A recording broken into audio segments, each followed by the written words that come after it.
Having triumphed against bitter rival Sydney as Australia's sporting and cultural capital, Melbourne has finally found itself a new competitor, Vienna. Every year, the Economist Intelligence Unit assesses cities based on 30 factors such as healthcare, education, security, and culture, in which Melbourne has been crowned the world's most livable city for the last 7 consecutive years. Melbourne and Vienna both scored maximum points in healthcare, education and infrastructure.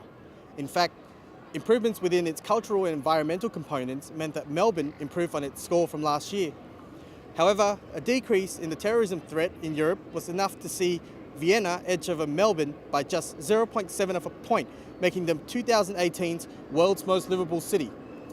To learn more about the difference between living in Melbourne and Vienna, I caught up with some people lucky enough to know both.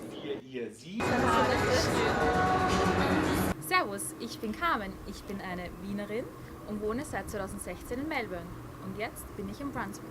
My name is Anthony, I'm a Melbourne boy, born and bred. I lived in Austria for 7 years and I absolutely love Vienna. And what did they love most about Vienna? The architecture is phenomenal. There's these huge buildings, all different styles of architecture.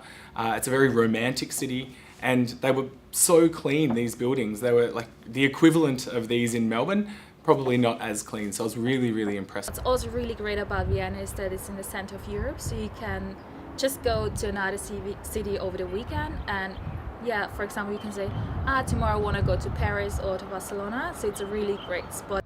Although Melbourne might have lost the title of the world's most livable city to Vienna, there is one aspect in which Melbourne continues to remain one-up. Who is the best coffee, Melbourne or Vienna?